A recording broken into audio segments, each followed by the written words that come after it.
ಪರಂ ಶಾಂತಿ. ಪ್ರಕೃತಿ ವಿಕೋಪಗಳಿಂದ ಭಾರತವನ್ನು ರಕ್ಷಿಸಬಹುದೇ ಎನ್ನುವುದಕ್ಕೆ ಬಾಪೂಜಿಯವರು ಹೇಳ್ತಾರೆ, ಭಾರತೀಯರು ಬಯಸಿದರೆ ವಿನಾಶವನ್ನು ನಿಲ್ಲಿಸಬಹುದು. ಸಂಕಲ್ಪದಿಂದಾಗಿ ವಾಯುಮಂಡಲ ಬದಲಾಗುತ್ತದೆ. ವಾಯುಮಂಡಲವನ್ನು ಪರಿವರ್ತಿಸಬೇಕಿದೆ. ಭಾರತೀಯರೆಲ್ಲರೂ ಜಾಗೃತರಾಗಬೇಕು. ವಿನಾಶದ ವೈಬ್ರೇಷನ್ ಕ್ರಮೇಣವಾಗಿ ಅಳಿಸಿ ಹಾಕಬೇಕು. ಆಗ ವಿನಾಶವನ್ನು ಬಯಸುವಂತಹ ಸೂಕ್ಷ್ಮ ಜಗತ್ತಿನ ಆತ್ಮರು ಸಹ ಬದಲಾಗಬಹುದು. ಎಲ್ಲರೂ ಈಗ ಎಚ್ಚೆತ್ತುಕೊಳ್ಳಲೇಬೇಕು, ಬದಲಾಗಲೇಬೇಕು. ಗೃಹಸ್ಥ ಜೀವನ ನಡೆಸುತ್ತಿರುವ ಎಲ್ಲರೂ ಜಾಗೃತರಾಗಲಿದ್ದಾರೆ.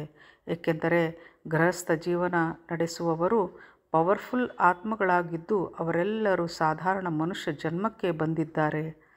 ಜ್ಞಾನದಿಂದಲೇ ಬೆಳಕು ಹರಿಯಲಿದೆ. ಜ್ಞಾನ ಅಂದರೆ ಪ್ರಕಾಶ. ಈಗ ಎಲ್ಲೆಡೆ ಪರಮ ಶಾಂತಿ ಹರಡಬೇಕಿದೆ. ಎಲ್ಲರೂ ಜಾಗೃತಗೊಳ್ಳಬೇಕಿದೆ.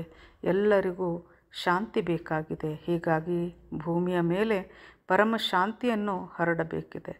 ಏಕೆಂದರೆ 33 ಕೋಟಿ ದೇವಾನುದೇವತೆ ಆತ್ಮಗಳೆಲ್ಲರೂ ಸಾಧಾರಣ ಮನುಷ್ಯ ಜನ್ಮಕ್ಕೆ ಬಂದು ಬಿಟ್ಟಿದ್ದಾರೆ. ಇವರಷ್ಟೇ ಅಲ್ಲದೆ ಬೇಹದ್ ಅತ್ಯಂತ ಪವರ್ಫುಲ್ ಆತ್ಮರೂ ಕೂಡ ಸಾಧಾರಣ ಮನುಷ್ಯ ಜನ್ಮದಲ್ಲಿದ್ದಾರೆ. ಎಲ್ಲ ಆತ್ಮರು ಬಹುಮಟ್ಟಿಗೆ ಭಾರತದಲ್ಲಿಯೇ ಜನ್ಮ ತಳೆದಿದ್ದಾರೆ.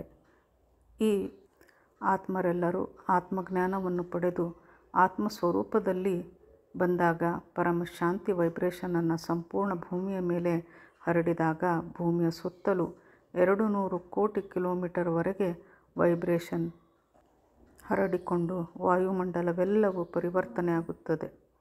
ಈ ಪರಮಶಾಂತಿಯ ವೈಬ್ರೇಷನ್ ನೆಗೆಟಿವ್ ವಾಯುಮಂಡಲವನ್ನು ಪರಮಶಾಂತಿಯಲ್ಲಿ ಪರಿವರ್ತಿಸುವುದು.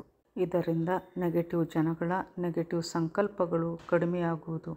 ಅವರೆಲ್ಲ ಕ್ರಮೇಣವಾಗಿ ಬದಲಾಗುತ್ತಾ ಹೋಗುವರು. ಏಕೆಂದರೆ ಸತ್ಯಯುಗದಲ್ಲಿ ಜನರು ಸತೋ ಪ್ರಧಾನರಾಗಿದ್ದರು. ಆಗ ಜನಸಂಖ್ಯೆಯು ಸಹ ಬಹಳ ಕಡಿಮೆ ಇದ್ದಿತು. ನಂತರ ತ್ರೇತಾಯುಗದಲ್ಲಿ ಜನಸಂಖ್ಯೆ ಸ್ವಲ್ಪ ಹೆಚ್ಚಾಗುತ್ತಾ ಹೋಯಿತು. ಆಗ ಜನರಲ್ಲಿ ಸತೋ ಹಾಗೂ ರಜೋಗುಣಗಳು ಬಂದವು. ದ್ವಾಪರ ಯುಗದಲ್ಲಿ ಜನರ ಗುಣ ರಜೋಗುಣಕ್ಕೆ ಬಂದಿತು. ಕಲಿಯುಗದಲ್ಲಿ ಎಲ್ಲರ ವಿಚಾರಗಳು ತಮೋ ಪ್ರಧಾನತೆಗೆ ಬಂದುಬಿಟ್ಟಿದೆ. ವಾಯುಮಂಡಲ ಬದಲಾಗಲು ಕಾರಣ ಜನರ ಸಂಕಲ್ಪಗಳು ಹಾಗೂ ವಿಚಾರಗಳು.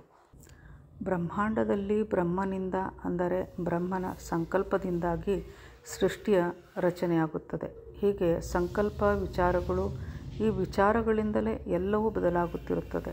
ಸಂಕಲ್ಪ ಅಂದರೆ ವಿಚಾರಗಳು. ಎಲ್ಲವನ್ನು ಈ ವಿಚಾರಗಳೇ ಬದಲಾಯಿಸುತ್ತವೆ. ವಾಯುಮಂಡಲ ಕೂಡ ಬದಲಾಗುತ್ತದೆ. ವಾಯು ಬದಲಾದಾಗ ಅಗ್ನಿ, ಜಲ ಎಲ್ಲವೂ ಪ್ರಭಾವಕ್ಕೆ ಒಳಗಾಗುತ್ತದೆ.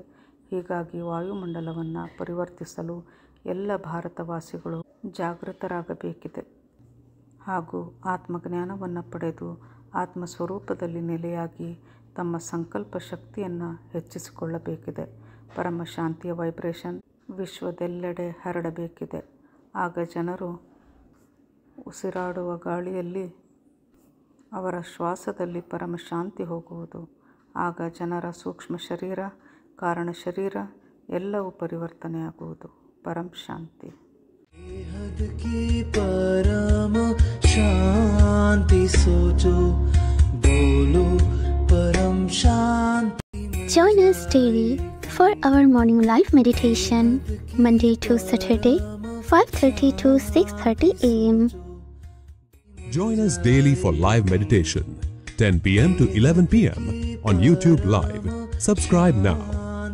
Website www.paramshanti.org. Email us anand@paramshanti.org. Like, share, subscribe. Join today. बेहद की परम